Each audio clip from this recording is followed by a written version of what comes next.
One of the 13 principles in Judaism is to believe in Techiyat HaMetim. That one day, Bezat Hashem, very soon, those who have left this world, those who have died, will once again rise. We will see them once again.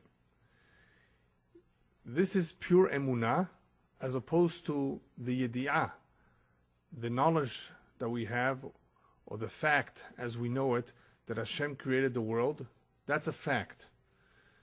That we know, that can be proven in the same way that the Torah can be proven that it is divine. There are other things, however, that we cannot easily prove. And one of those is Techiyat HaMetim. We believe. In other words, we know certain things for a fact, and Hashem has proven himself various times. He has kept his word. He took us out of Egypt. Many things have been experienced by the Jews to convince them that this is all real, including future prophecies, because the past prophecies have come true. In other words, the prophets were right. So we know what they are saying in the future most likely will come true. In the same way that we believe Hashem and we trust in him that what he has told us will also come true, including Techiyat HaMetim. As much as this sounds very, very incredible, very much out of this world, something that we don't encounter on a daily basis, nevertheless, our emunah is very, very strong. And as I said, it is one of the principles of our faith. In Judaism, whoever does not believe in Techiyat HaMetim, it is as though he does not believe in the entire Torah. Even though all it is one principle. It's either one or all. I mean, this is very fundamental to Judaism, that one day the dead will rise. Even though this is an emunah, we do have mekorot, we do have sources for it all over the Tanakh. We have sources in other parts of our tradition, in Pirkei Avot.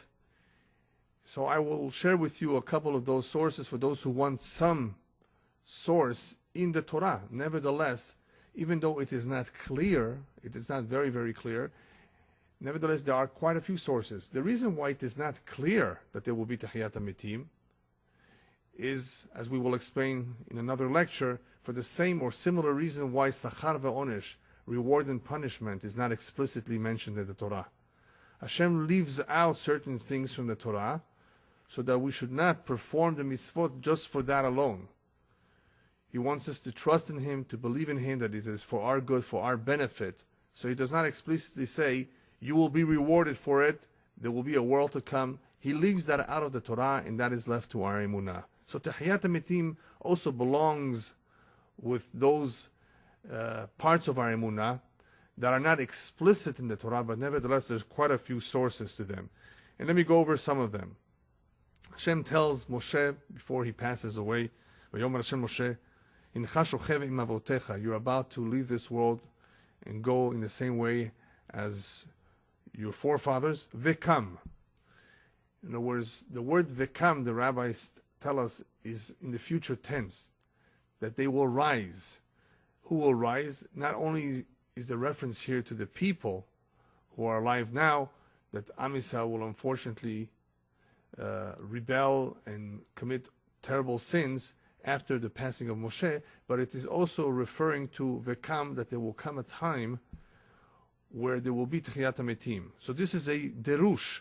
This is something that is inferred from a word that is part of our tradition, part of our masoret, that we know that that is what this word is insinuating to us.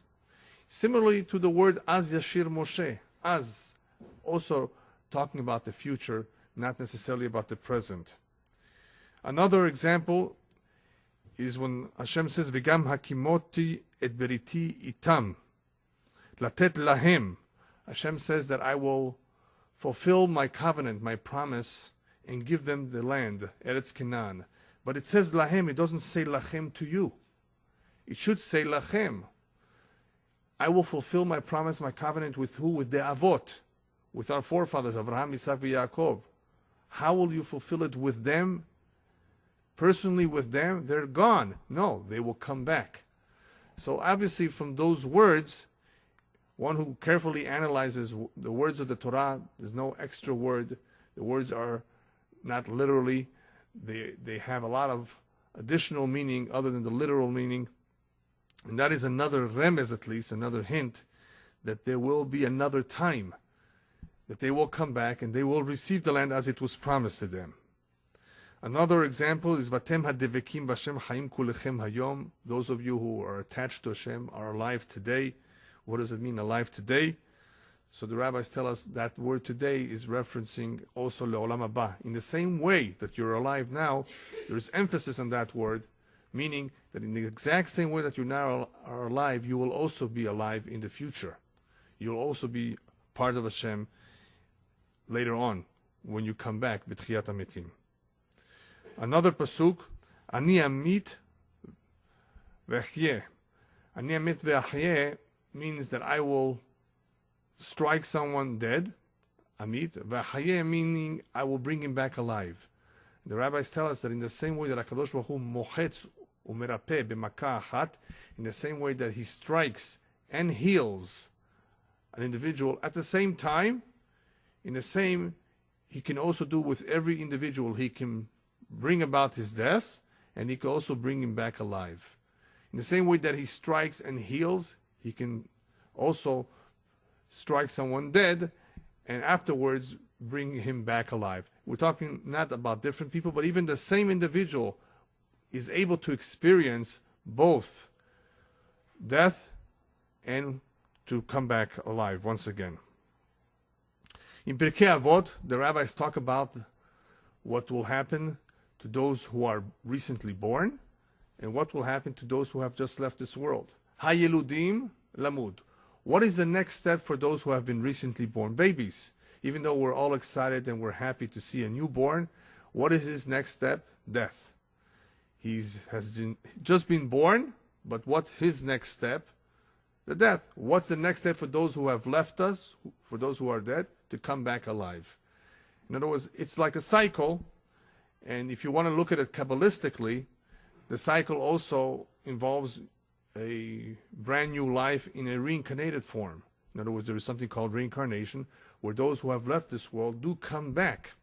And that's a whole different topic, but we do know for a fact that the vast majority of us here have been here several times. And therefore, once a person leaves this world, the next step, if needed, if necessary, is for him to come back, not Tchiyat HaMetim, but before Tchiyat HaMetim, in the various Gilgulim that he may require for his tikkun, whatever it is that he needs to repair, to make up, whatever it is that he did not do right, and so forth. So in some ways, the next step can be a new brand new life in this world, even before Tchiyat HaMetim comes about. Another midrash on the pasuk Hadashim labekarim rabba emunatecha, that we thank Hashem every morning for giving us a new lease of life, I guess we can call it, that we feel healthy again, that we're able to wake up and continue to live. And this creation or recreation that happens every morning is described so because we're getting back our neshama. There are many people who went to sleep and did not wake up the next morning. So we recognize that by saying Modeh ani lefanecha, we thank Hashem. We are appreciative of the fact that He is giving us a chance to continue to be alive, to continue to breathe. And we notice that every morning how we get back our strength. So it's like we are new people every morning. So in the same way that Chadashim labekarim, we add the words Rabba emunatecha. That in itself, the fact that we are in a way renewed every morning physically, Rabba emunatecha, that comes to show how great is our faith in you. How it must be that Bezat Hashem, the emunah that we have in you, that you will bring back the dead from the grave, will also come true. And when that happens, you will be out of a job. You're going to go into the shoe business, yes. That's a good, yeah. No Chevra Kadisha then. So that's an excellent idea. In the shoe business, yeah. My favorite pasuk, however, that somehow we don't think of it, we're looking for all sorts of sources, and somehow we forget about the most famous pasuk of all, that is almost clear, obvious, talking about Tchiyat HaMetim. Daniel, who is known as one of the prophets that talks a lot about Mashiach, that talks a lot about that period of time, of what will happen b'acharit hayamim, in the end of days. Even though a lot of the words that he says are enigmatic, are not clear, and we will only understand them as we get closer to those days, he clearly says that the ketz, which is the final date for Mashiach to come, is hatum v'satum. That information, that date, is really sealed. Nobody will ever be able to know exactly. And there's a question as to what is he talking about, because many rabbis did know certain things. Many had Ruach HaKodesh. Many prophets did know approximately. But that's the topic of Mashiach, which is a topic that discusses the various kitzim, the various dates that Mashiach can come. There is a ketz of Achishena, and there's a ketz of Ve'ita. There's a ketz where Hashem can speed about, accelerate the coming of Mashiach when you least expect it. He can come tonight. We're in the middle of the Shi'or, and all of a sudden, Mashiach has come. That's a very big possibility. That's called Achishena. Or there is a ketz of Be'ita, at the very last moment, at the end, in its time. And those who may have had a clue as to when he's coming were most likely talking about Be'ita, because that is the last possible moment when he can come. Nevertheless, we've been always hopeful and praying for a speedier redemption. And therefore, nobody knew exactly when it will come. It was never revealed. The Zohar also says that in every generation, or every certain amount of years, there is a Shana Mesugelet. There's actually a propitious time. The Kabbalists of our time say, for example, the 1948, the secular year 1948, or 1967, during the Six-Day War. These were special years that Mashiach could have come. And this year, 5768, is also a very special, unique year, much more so than almost any other year in the past 100 years. That's how special this year is. So this is a very big year, though we are very hopeful that many good things will happen. And I emphasize good because part of the process will be scary. For those of you who haven't heard, I have a whole lecture about what's next, what we should be expecting. So even though it's a little scary, in some ways it's exciting because we're looking forward to it. We've been looking forward to it for many years. Those of us who've been looking forward to it, of course, will be very happy that it has finally arrived. Nevertheless, these years, or these kitzim, are only propitious. In other words, the years that it may come is a propitious year. We don't know for sure. And we have to do whatever it is that we need to do to help it come about. So Daniel, who talks about the end of days very, very much, mentions the pasuk, "Verabim miyeshenei admat afar yakitzu." He says, many of those who are asleep in the ground will wake up. Ele lechayei olam ve'ele lecherpot ve'lediraon olam. Some will arise and will remain alive forever, because the world to come is an eternal world. And some will get up. For what purpose? For embarrassment. For eternal embarrassment. And they will disappear. In other words, they will not continue to exist forever. Which leads, of course, to the whole idea of Yom Hadin HaGadol ve'Hanora, to the final day of judgment. Because that is what he's alluding to. That in the end, everybody will rise. Everybody. Even the greatest and most evil people that we've known from our history books, they will rise too. You'll get to see them. They will be judged. And based, of course, on the results of the judgment, they will either remain or they will disappear. Because our tradition does say that even non-Jews may have a chelek l'olam haba, may have a share to the world to come. And the idea of the world to come, that concept, we'll talk about separately. What does it mean, olam haba? When will that occur? What is exactly going to happen then? Even though we don't have too much information about that world, we still very much are looking forward to it, and we need to understand what it's all about, because it's also part of our emunah. What is exactly olam haba? Olam haba is an important topic, because if a person thinks that this is all there is, he'll basically behave in the way some people express themselves.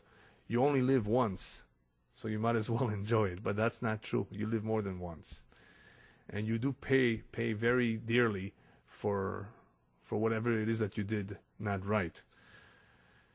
Yesh din v'yesh dayan. Everyone is accountable for everything that he has done, and one of these days he's going to have to pay for it. If not in this world, then in the world to come. So that we'll talk about separately another time. So Daniel is very clearly talking about a period of time at the end of days, at the very, very end, where those who have died will get up. But even though everybody's getting up, not everybody will remain.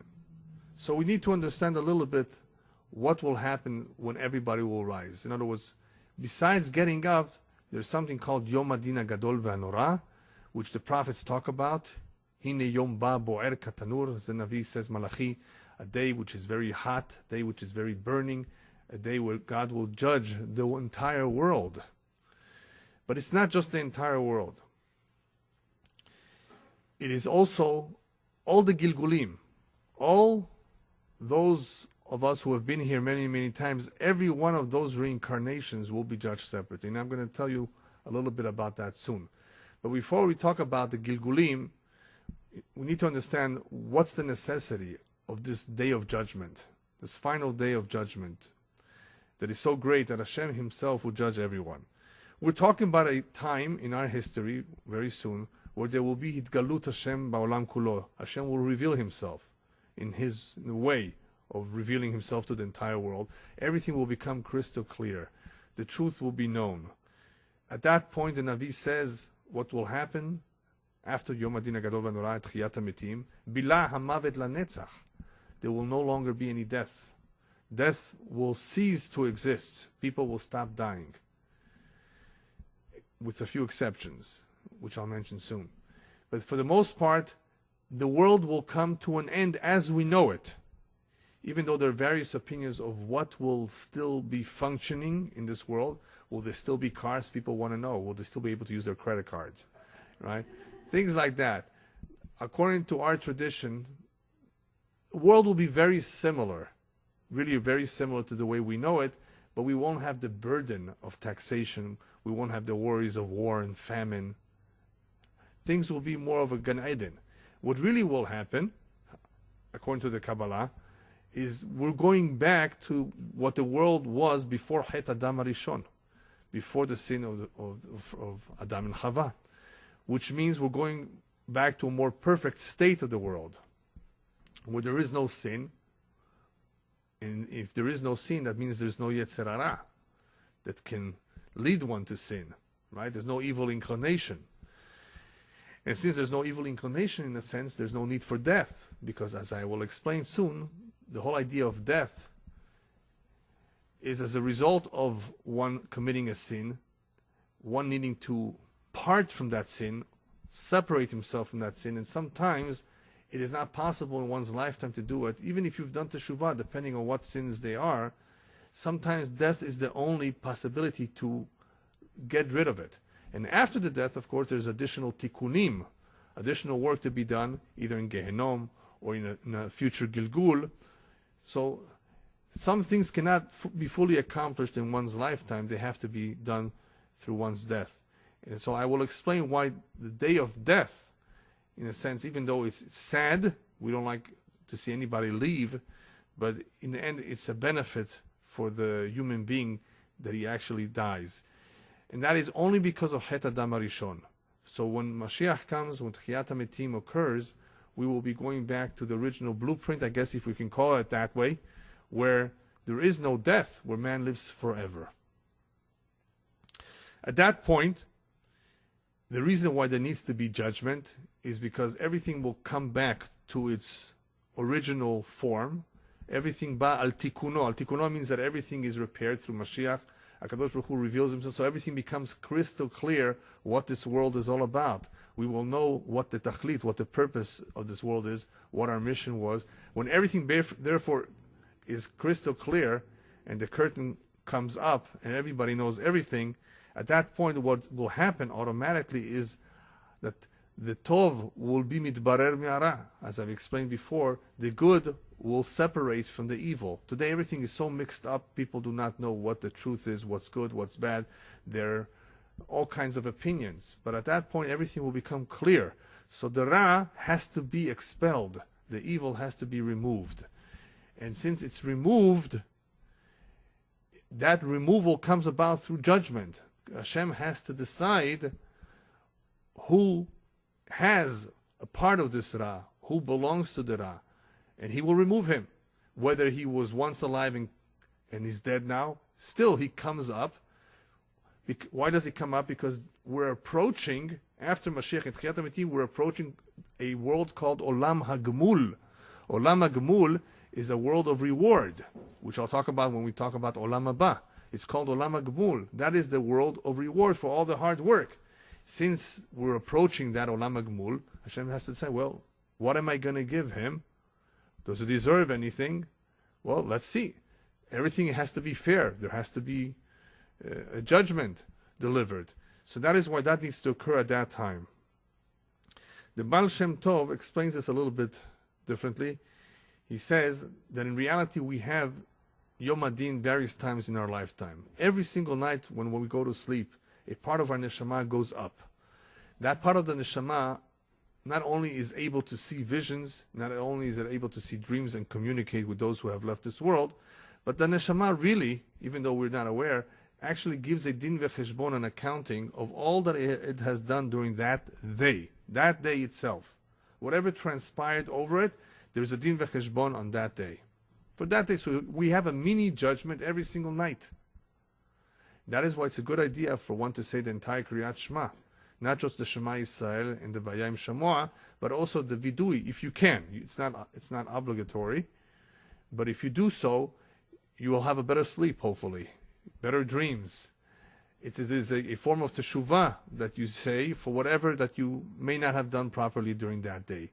Because there's a mini judgment every night. What happens once a year? Rosh Hashanah, judgment over the entire year. Not just over one day. Over an entire year. And what happens when one dies? Yom Hadin on his whole lifetime. And what happens in Yom Hadin HaGadol VeHaNorah? In the end, when Mashiach comes, Tchiyat HaMetim, that is the judgment over all our reincarnations, all of our lives.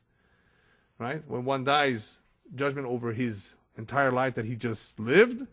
When one gets up, he will see all his other, what do we call them?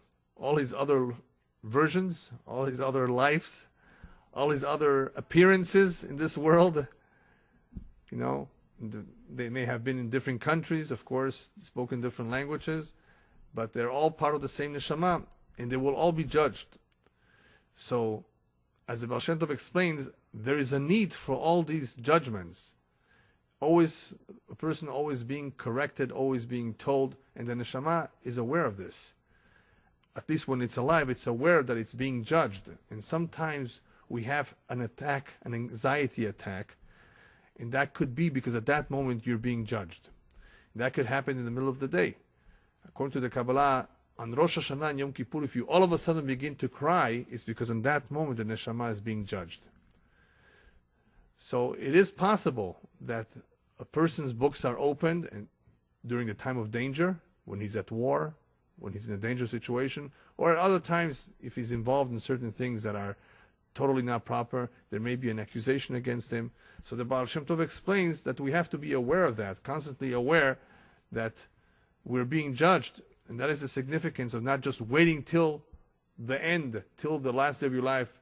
And no, every single time, at all times, even though some moments are more serious than others, like Rosh Hashanah. Nevertheless, every night there's something. But at the end, in Tchiyat HaMetim, we need that additional day of judgment because all the lives are taken together. All of their lives will be taken together. And then it will be decided which of the bodies, let's say a person was here 23 times. Okay? The first time that he was around was during the first temple era. Then he came back later in the second temple. Right? There's a lot of years. He could have come back 23 times. Figure it out. Why not? Some more, some less.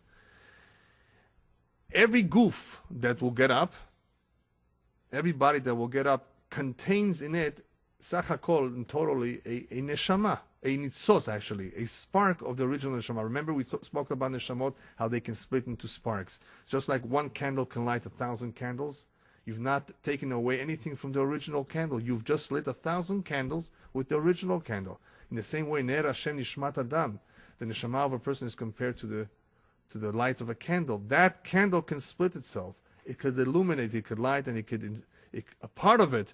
What part? The part that needs a tikkun. The whole neshama doesn't have to come down. You imagine what would happen if the whole neshama would come down and ruin it all over again? Oh no, I have to start all over again? So therefore, the good part of the neshama remains upstairs. Only the one that needs repair, the part of that neshama that needs a tikkun, comes down. Now we don't understand because we don't understand what means parts of neshama. But there are parts of neshama. However, there's only one guf at any given time, one physical body.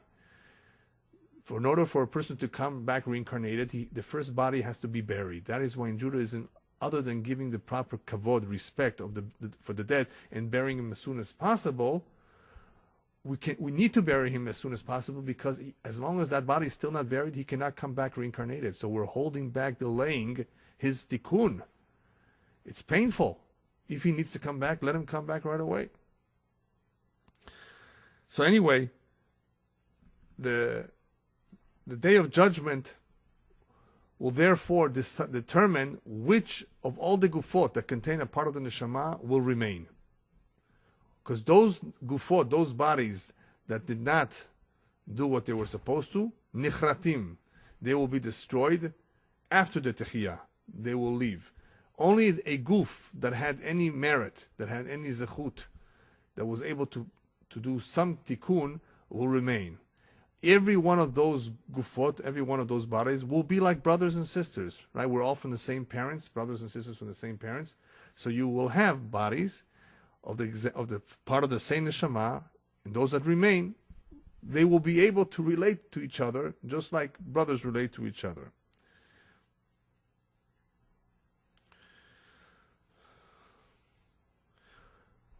Why do we need Chiyat HaMetim to begin with? What do we need Chiyat HaMetim for? What's Chiyat HaMetim for? The body for the body to come back. Why do we need that to happen?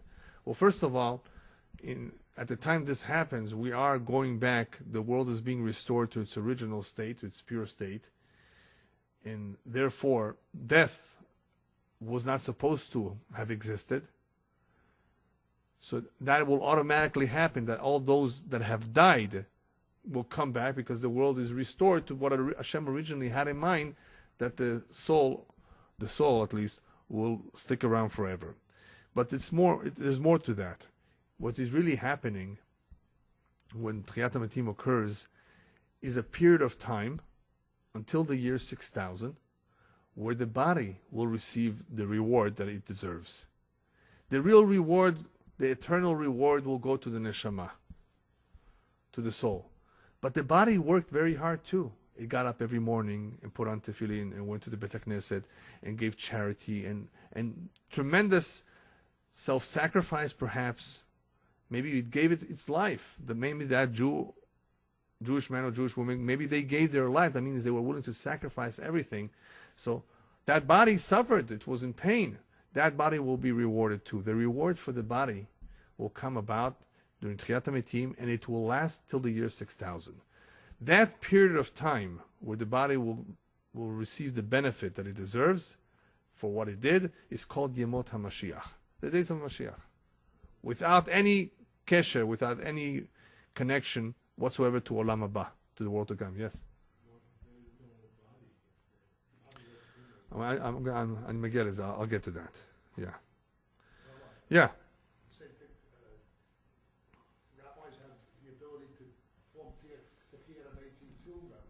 I'm going to talk about that. Yeah.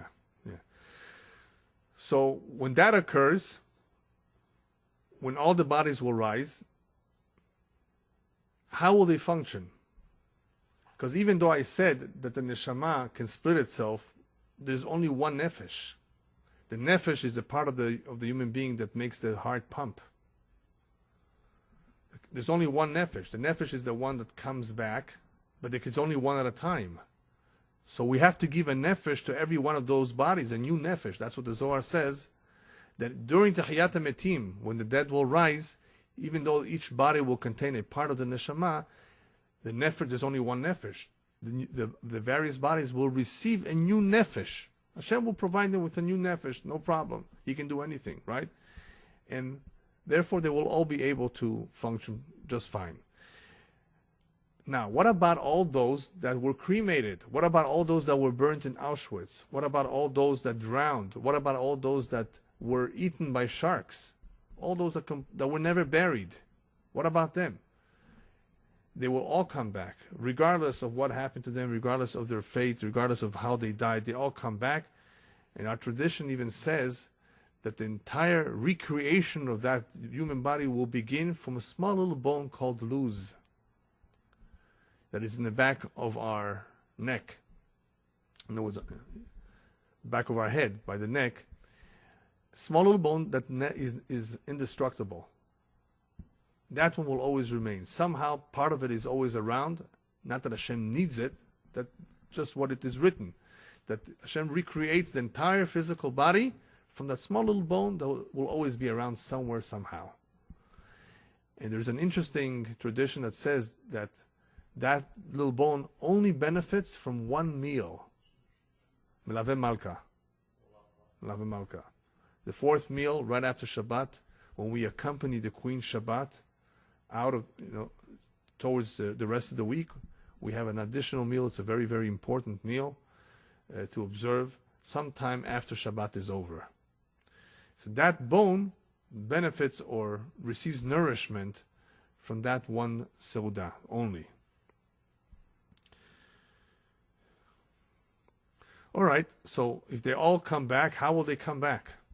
Let's say somebody died when he was 25 years old, somebody died when he was 95 years old.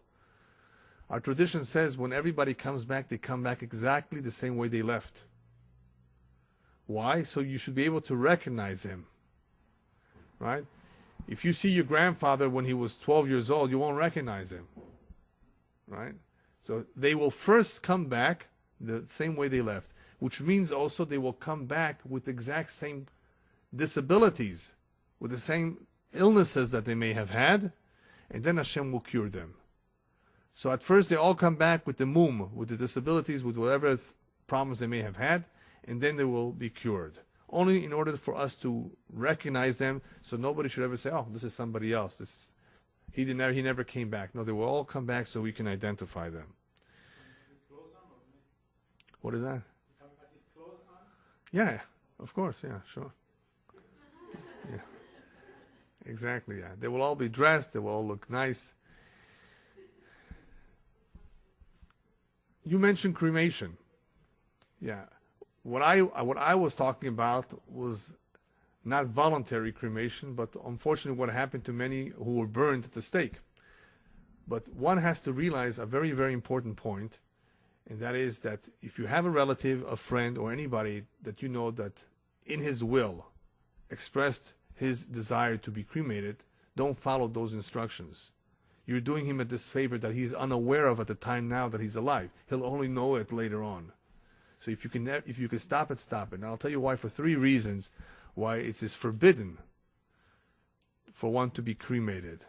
First of all, number 1, there's a mitzvah to be buried. There's a mitzvah that we learn out from a pasuk that one should be buried in the ground. And when one does not do that, basically one is not following that mitzvah. One is going against the Torah. But it's not just a mitzvah. It's when you do not want to be buried, it shows that you do not believe in Tchiyat HaMetim.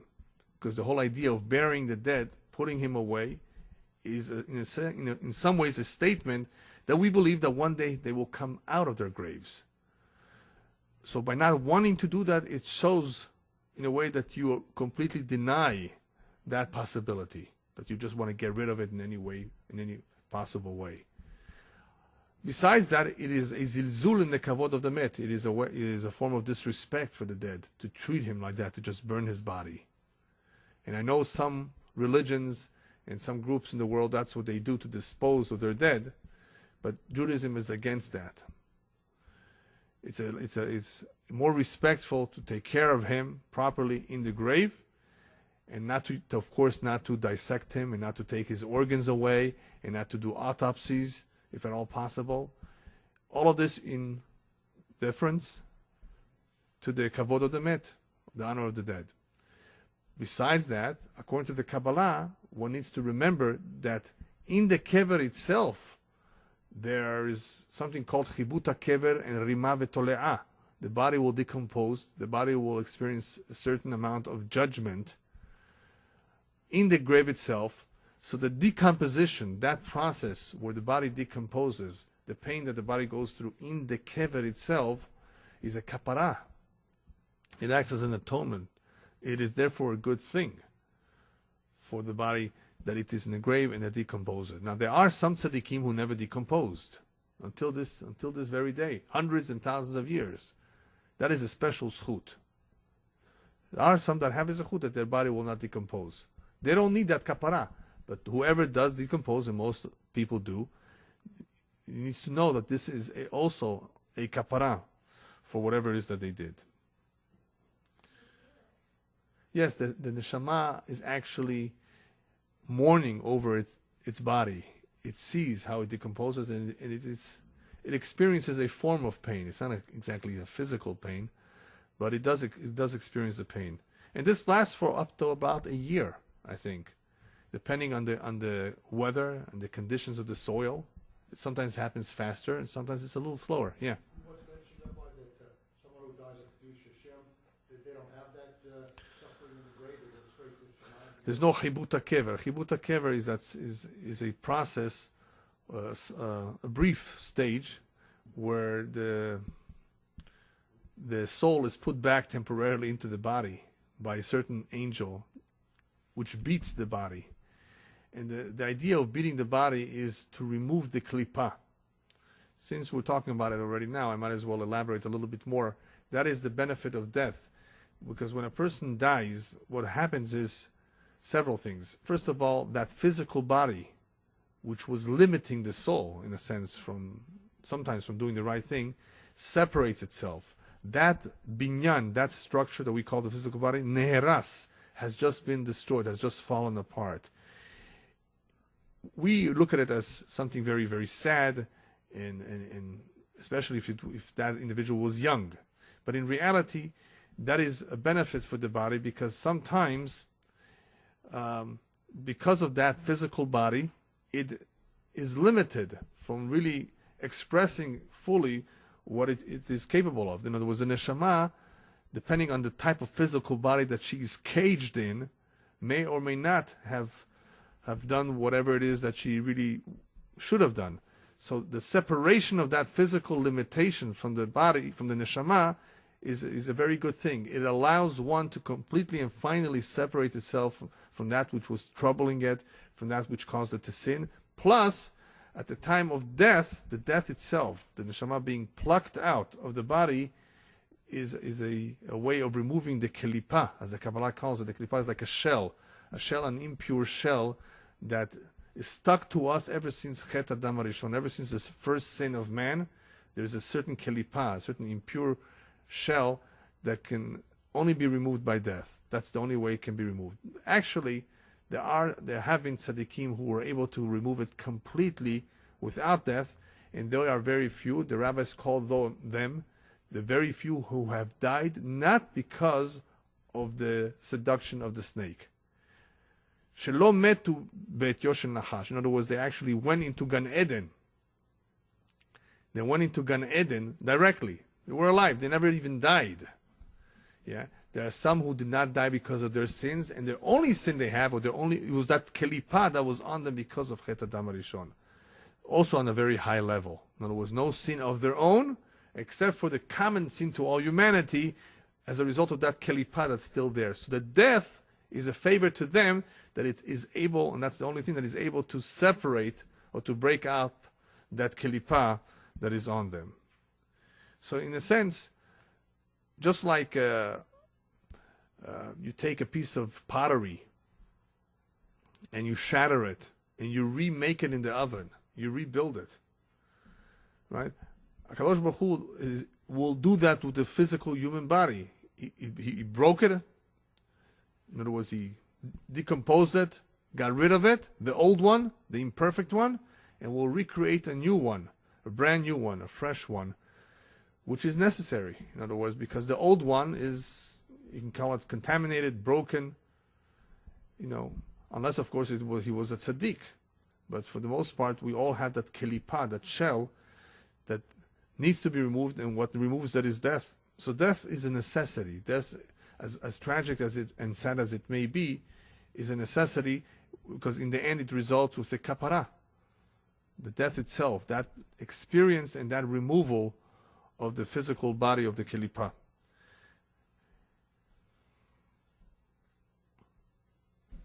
Yeah. Let's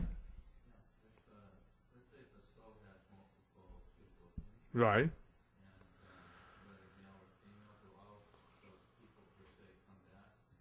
And Yeah, everybody comes back, male and female. from that one soul. Yeah, I mentioned that earlier, that in Tchiyat HaMetim, all of one's Gilgulim will come back, all of one's reincarnations will come back, everyone in their own body, sharing the same neshama. There won't be one composite person. No, everyone shares a part of that neshama, because a neshama is just a portion of a bigger neshama. Each one will receive their own nefesh, which is the living spirit, because there's only one living spirit at a time. There can be many parts of a neshama, sparks, but there's only one nefesh, living spirit, and therefore they will all receive a brand new nefesh at that time when that happens. In order for them to be able to function, you have to have a nefesh.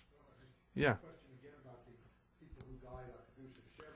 Right. What's the benefit to them as opposed to someone who just dies a natural death? Do they have less punishment in the grave, Rabbi, because of the fact that they died because they were... Well, we know that anybody that died sanctifying Hashem's name is in a very, very high level. There's a special department upstairs just for those who died al Kiddush Hashem. So they're in a very tremendous high level. The reward is, of course, immense for what they did. Yes? Weird question. What if one had sex change during their life? Would they come back as before the operation? Well, the neshama cannot be changed. You are what you are. What has happened to the physical body doesn't make a difference. Yeah.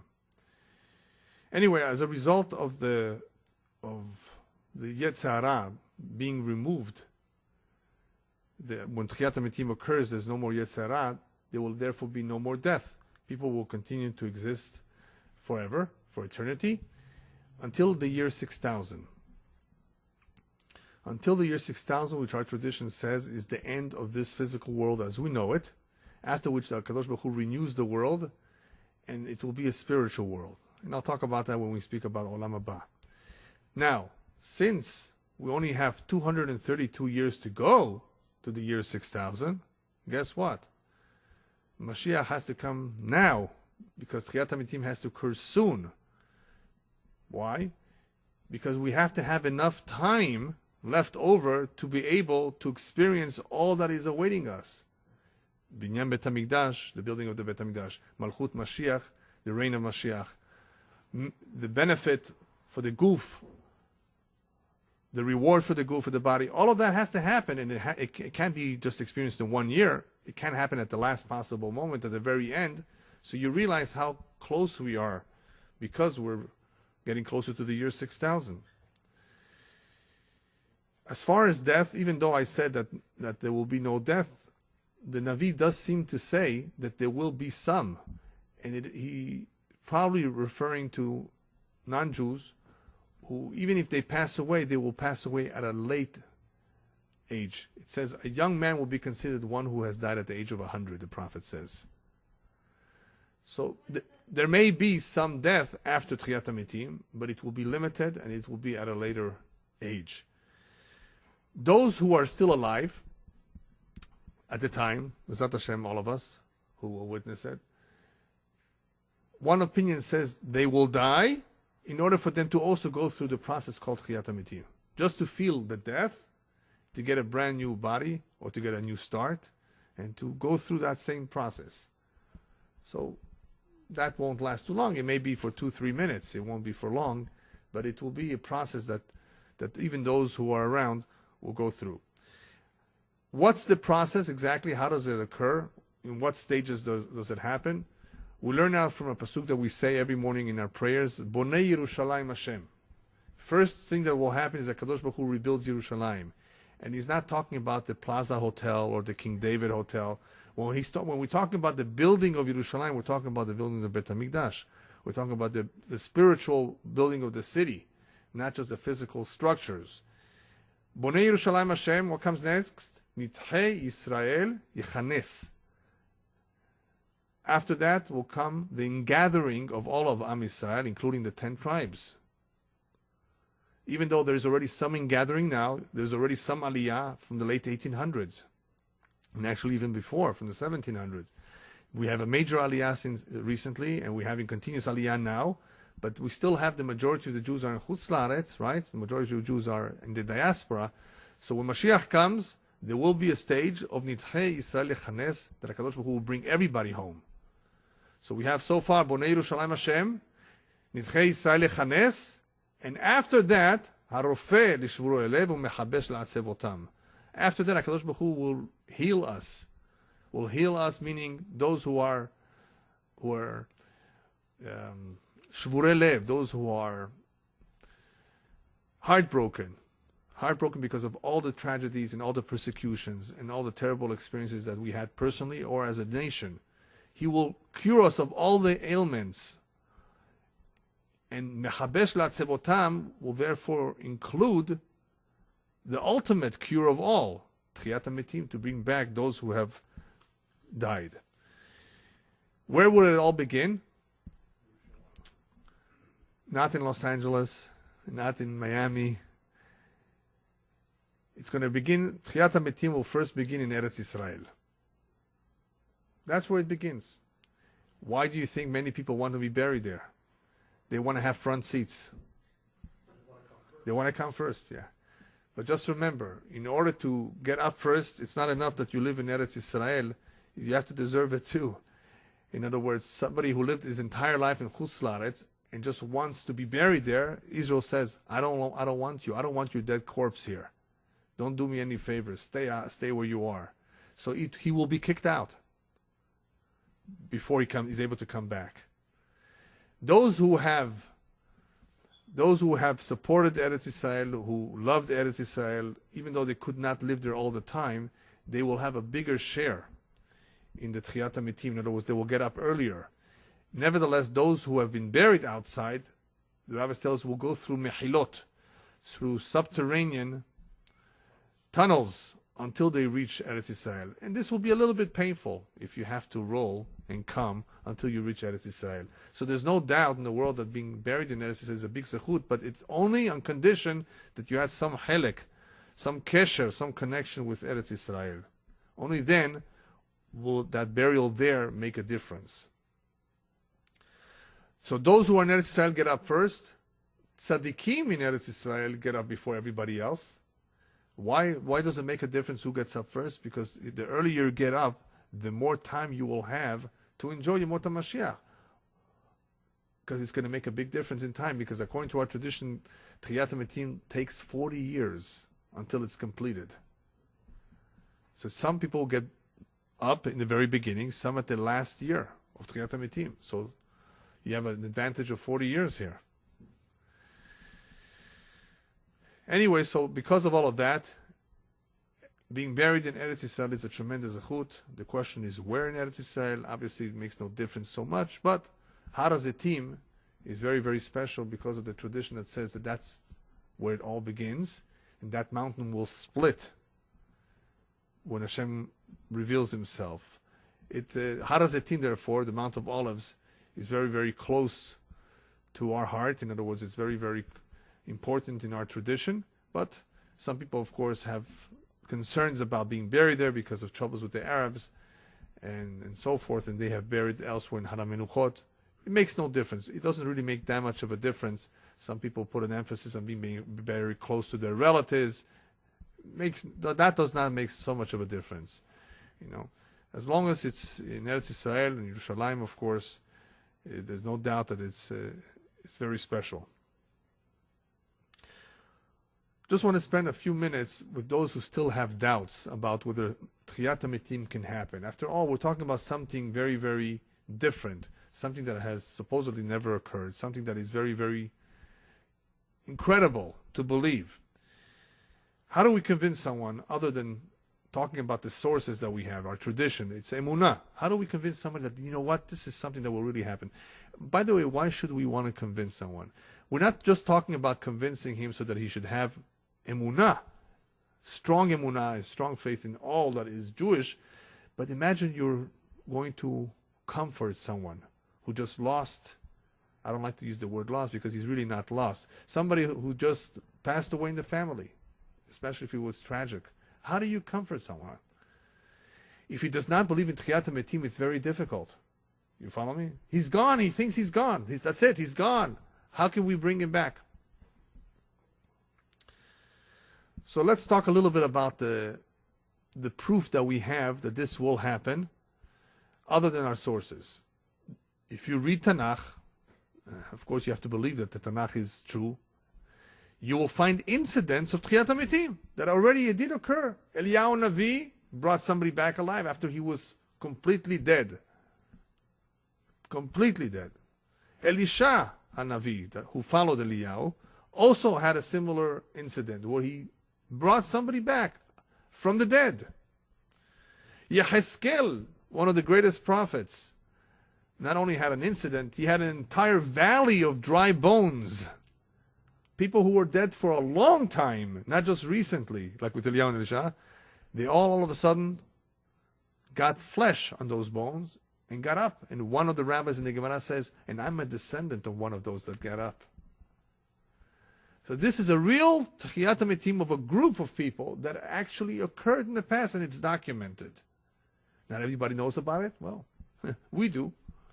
Right? This has happened. We have stories about Mavet Klini, people who have had a near-death experience, people who have died temporarily for 2 hours, who have come back, who have experienced real death in a sense, or just about all the symptoms that keep them alive stopped functioning, and they came back, and that is a form of Tchiyat HaMetim too. What I like to use as an example, however, of Tchiyat HaMetim being so real is the fact that some people really dream with a niftar, with an individual who has passed away that they knew of or did not know of, and it's not just a memory of the past. That niftar, that man or woman who passed away, actually gives them information, and that it's impossible for them to know unless they're still around somewhere in some dimension. The neshamot, we believe, continue to exist. When the body is buried in the ground, we know that's not the end of him, because the ikar, the essence of the human being, is not the body, it's the neshama. The neshama is still alive somewhere. That is what we call hasharat hanefesh. Judaism very much believes that the neshama, the soul, continues to exist. The man and the woman is not gone. They're still around. They're very, very much around. But people don't always think about it because they're so used to, for the past 75 years, they had a physical connection of sorts with that man or woman, and they're no longer there. Yeah, and that is very, very sentimental, and that is very normal for us to feel. And Baruch Hashem, the rabbis tell us that those feelings of pain leave us after 12 months. Imagine if you were in mourning for more than 12 months for the rest of our life. It would be terrible, too difficult to bear. So Hashem does us a favor, and we forget a little bit about that pain. But the neshama continues to exist, and we see that from dreams. If that niftar, that man or woman who passed away, comes and tells us and gives us information as though they're completely alive, or even more than that, what about the apparitions? That's even more than a dream. And they have been around always in every generation, in every country and culture. Then we know that that individual is still around in some form.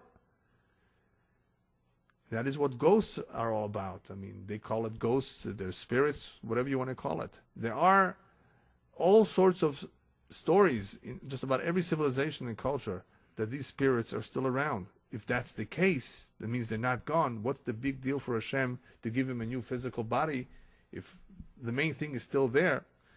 And as the rabbis tell us, by the way, if somebody was never here before and was able to be born, The more so, Kol Sheken, one who was already here, is able to come back. It's logical, it's common sense. If you were never here before, this is your first time here, you've just arrived, Baruch haba, from nothing, you were able to come from nothing and come into this world, then the more so it makes more sense that somebody who's been here already before should be able to come back. If you were never here, you can come from nothing, then the more so if you were already here, why it's a big deal holding you back from coming back? And you want a proof for that? Look at a hita. Look at a grain of wheat. A grain of wheat. It was something till now. You bury it in the ground, and what happens to it? It first rots. That grain of wheat will first rot, and from that grain of wheat will sprout another stalk. New wheat. And you know what they found in some of the tombs of the Paro? That had been sealed for 2,500 years? Grains that sprouted after they came in contact with water. After so many years. Somehow it preserved whatever it had, that it can sprout with just a little bit of water. And from that hita, from that grain of wheat, you can imagine the same thing with a human being. After all, the human being, the tipa, where he comes from, that from a little drop, it was a nothing. And he became a beautiful tree, right? A whole human being. That same nothing of a tipa can come back again once more. No big deal. It's just that we're not used to it. We don't see it every Monday and Thursday. We don't see people getting up from the grave, except in the movies maybe, right? Right? But we don't see these things. Therefore, we're not used to it, and it's hard for us to believe it, but that's part of our emunah.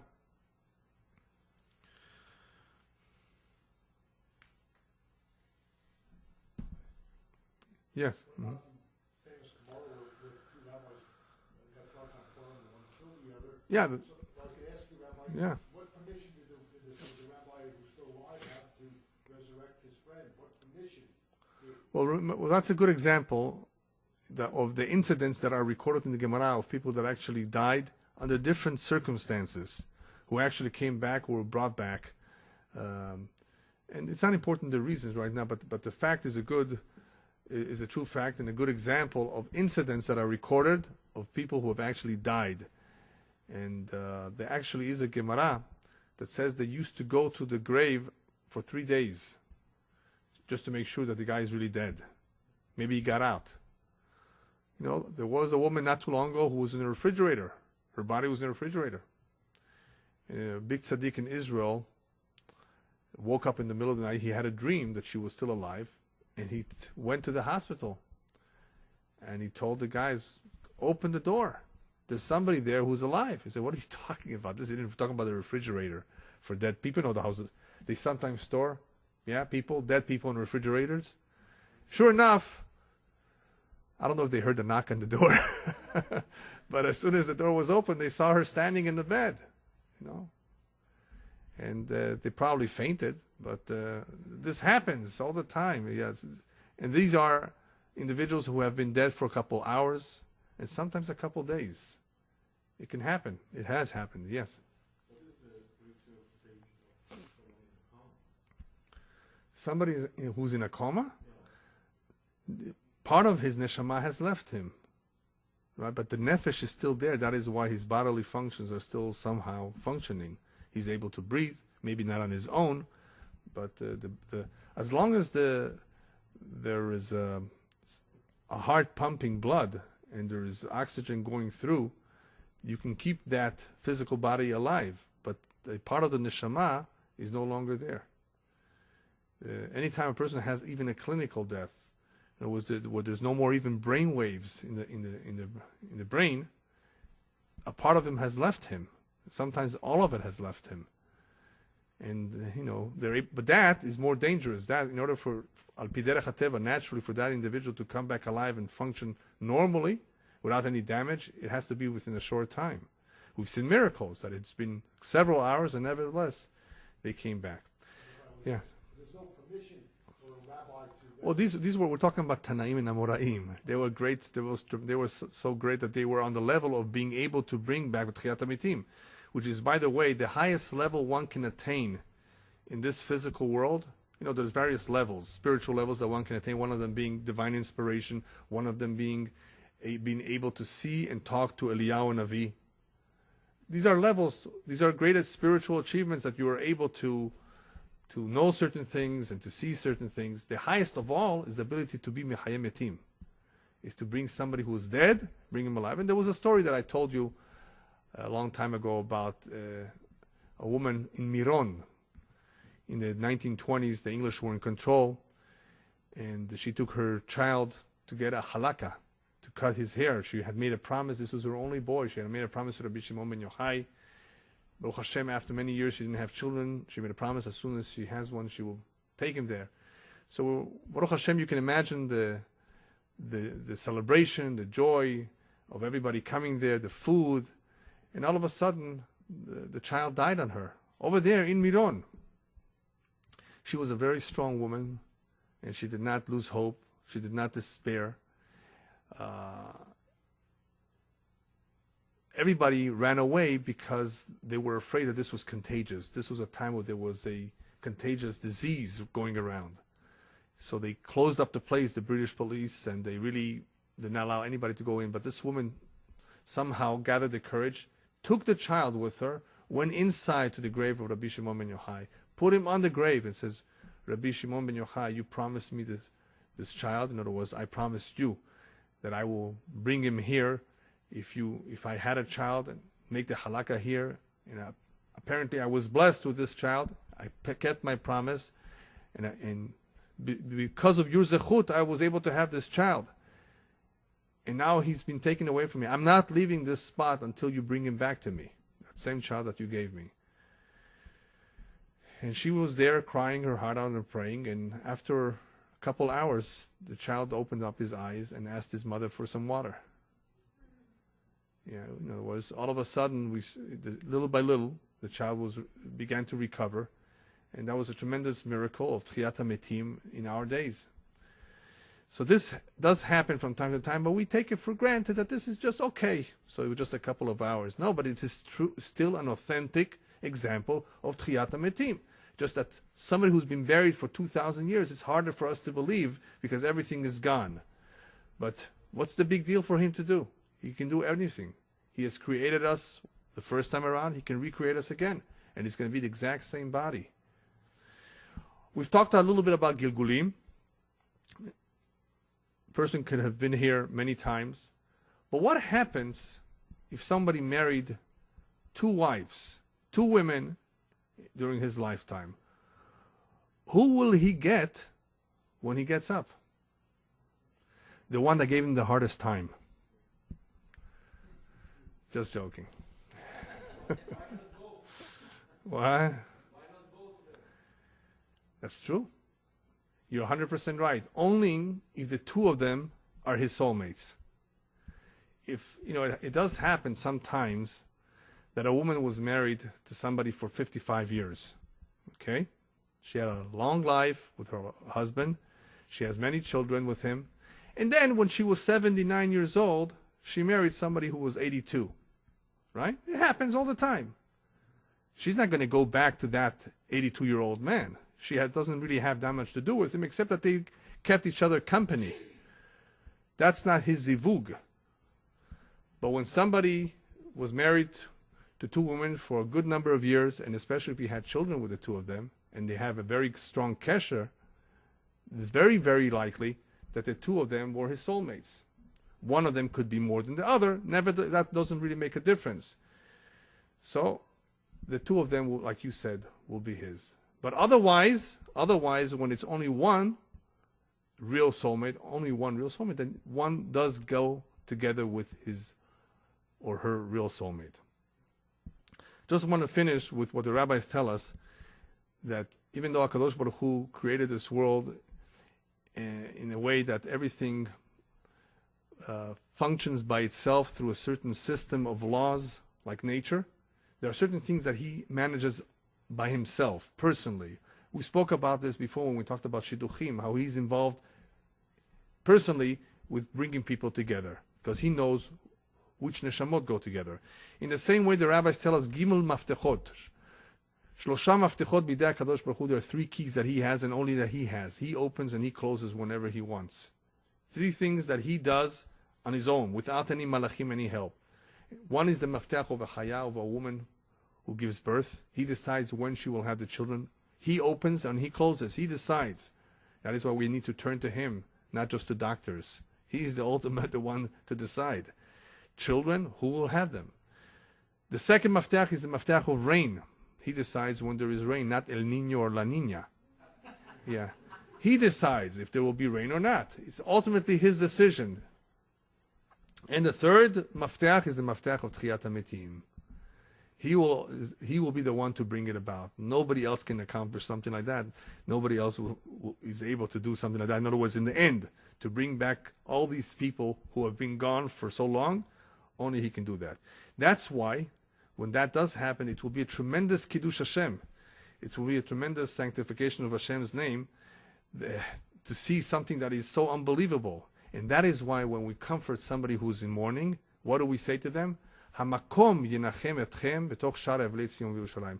Only Hashem will comfort you amongst all those who are mourning in Yerushalayim. Why only Hashem? Because what can we do to the man? What can we say to them? We can share in their pain, which is important that he know. Because when you share in his pain, that means it's not only his pain, it's our pain too. And that makes the person feel a little bit better. But can you bring back the dead person? No. So what can you really do? It's just to be there for him, to help him out, to talk to him, to remind him that Hashem natan v'Hashem lakach, that Hashem has given, Hashem has taken. In other words, to strengthen his emunah during a time which is very, very delicate. But we cannot do more than that. Therefore, hamakom yenachem otchem. Only Hashem will comfort you. Why Hashem? Because he can do something that nobody else can do. He can bring back the dead. And that's the greatest consolation of all, when he is able to bring back that man, that woman that you've loved so much that you thought is gone. Is there any greater consolation than that? Is there any greater favor, any greater thing like that? There's nothing greater than that. That is why Makom, only Hashem can really comfort us. And Hashem, Bezat Hashem, will comfort all of us very, very soon.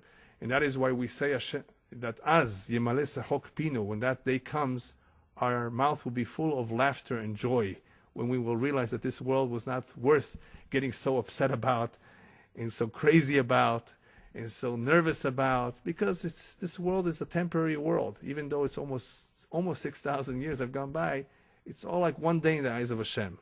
All the troubles that we've had, the people who were butchered, the people who suffered, who were burned, we're going to see them back again. In other words, all that they have gone through was just temporary. Temporary pain for an everlasting reward that they will receive as a result.